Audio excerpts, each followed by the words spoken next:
It's been a little while since we last talked about Call of Duty. We haven't touched on the franchise since the 10th with the anniversary of Warzone, which I genuinely think now makes that the longest streak of non-COD discussion we've had on the channel, maybe ever. So hope you guys have enjoyed the change in content as much as I have.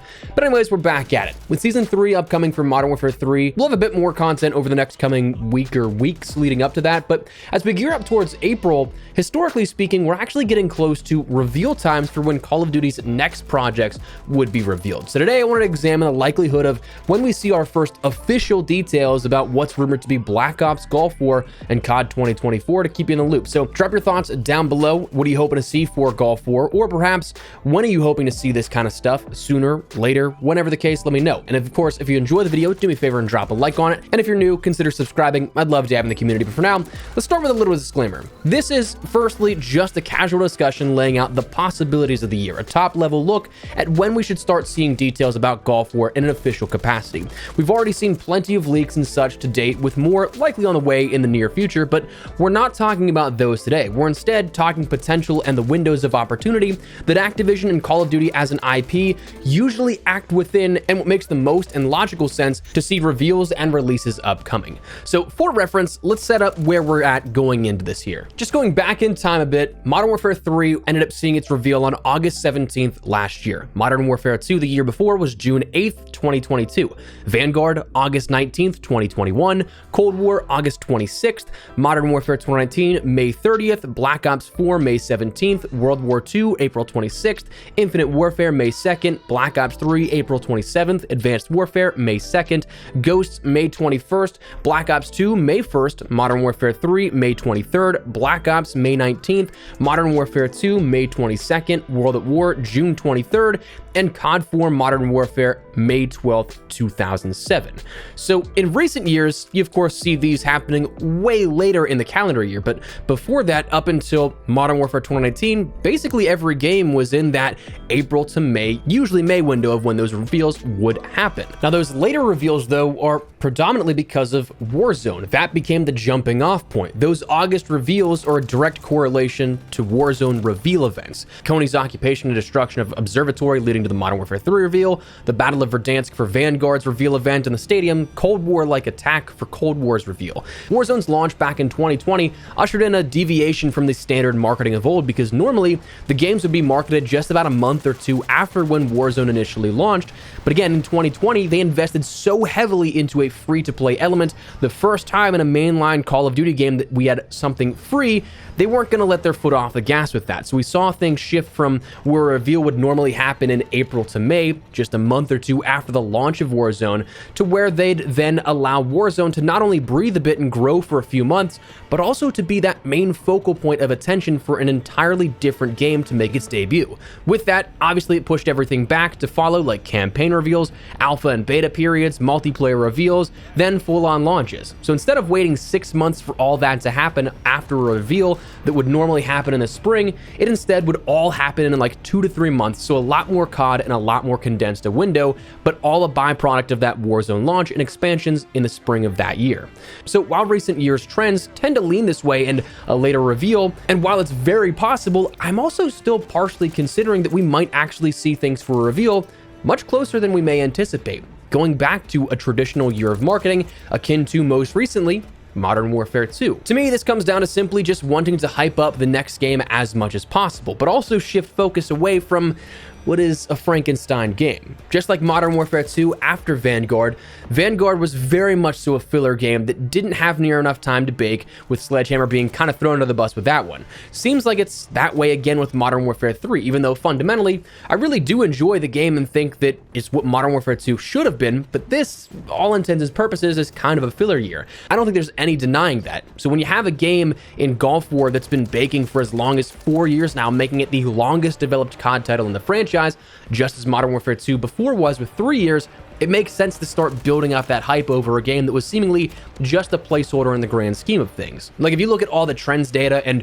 Google searches or whatever the case you want to end up doing to see the relevancy of Modern Warfare 3, it's much lower than what a new Black Ops game would be, which would then bring Call of Duty back into the center of attention here in the gaming world like that. I'm also kind of buying into the idea of a traditional marketing period more because of the prior partnerships we've seen with Summer Games Fest, a new industry-wide event for devs and publishers to show off their work coming out of the COVID shutdowns. Each of those in the past has featured a glimpse at the upcoming COD content, and if it's not a full-on campaign reveal like what we saw in 2022 with Modern Warfare 2's Dark Water reveal, it's a teaser of some kind. Though, that said, it is still possible we could see a reveal happen at Opening Night Live for Gamescom, which is in August 20th, so it depends on which end of the spectrum you think will happen with all this. But beyond that, I'm also anticipating an earlier marketing window simply because of the rumored October launch.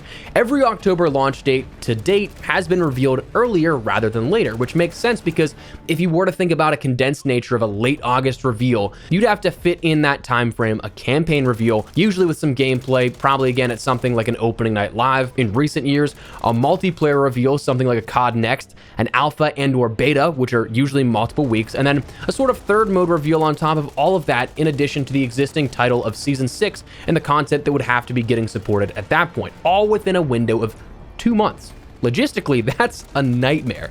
So all that, and again, when you have a game that's invested into as a game with 4 years of development, following a year that is essentially a placeholder, again, no disrespect to Sledgehammer, again, do enjoy Modern Warfare 3, it's just, that's what it essentially boils down to. You're wanting to move on and showcase all that's upcoming, I think, a little earlier rather than later.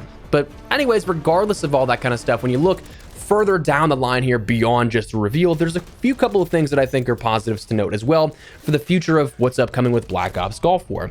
Firstly, it's the first game under Microsoft's ownership, so if Game Pass isn't a thing, it seems like they're hinting that it could be, but if it isn't a thing, at the very least, it looks like we're going to have zero exclusivity coming in regards to the playable aspect of stuff. Like, yes, it is kind of exclusive in a way that you don't have to pay for the game itself to play it if it's on Game Pass, but I'm more so talking about the things like no early access for alpha or beta states, no free content packs coming exclusive to one platform, no additional bonuses like additional creative classes or extra 24 hours on bonus double XP. Everyone, everywhere, regardless of platform, all has the same experience. And also, the positive I think out of the year at large here is this is the first game on 4 years of dev support. And while that's something that you might be skeptical of because of how Modern Warfare 2 went, at the very base, it's something that really I think just comes down to polish. Modern Warfare 2, I didn't agree with a lot of the fundamentals of the game as evidenced by the content here on the channel, but it was a polished experience by comparison to other Call of Duty games. And also, one other thing that I'm kind of hopeful for out of this and the 4 years of dev support is that right now it's been rumored that the campaign will be something that's a Raven project, meaning that Treyarch for the last 4 years have only had to cook up multiplayer and zombies. An entire section of that game taken off the weight of their shoulders. And that's something that, again, don't want to get my hopes up for how the 3 years of dev time worked out with Modern Warfare 2, but I think that seeing how Treyarch has worked in the past, fundamentally at least, I think that it's got potential to be a game and gameplay loop that I agree with more compared to what we saw with Modern Warfare 2. So 4 years for only 2 of those game modes. Again, don't want to get my hopes up, but that sounds pretty good to me. So anyways, that's where we're at here at this and where we're gonna probably call it. Just wanted to fill you guys in on some of the times you should be aware of. I personally think that we might see this be something that is revealed a little earlier, but that's truly just educated guesses and something that we've seen based off of prior precedent. There's no insider information here at this. It's just a casual discussion here that I wanted to have rounding into the weekend with you. But that said, that's going to wrap it up. So let me know your thoughts down below. When do you think, or when do you hope the Black Ops Gulf War marketing will kick off? Are you looking forward to the next year with what Treyarch is bringing to the table? Whatever the case, drop your thoughts. But if you enjoyed the video, you found it at all insightful, do me a favor and drop a like on it. And if you're new to the channel, make sure you subscribe so you don't miss a single thing regarding all things Black Ops Gulf War, Call of Duty, and other FPS content. Tons of stuff I'm looking forward to bringing you guys. So if you guys enjoy any of that, make sure to hit the subscribe button so you don't miss a single thing. But for now, thanks so much for watching. My name is Espresso. I'll see you later. Take care and peace.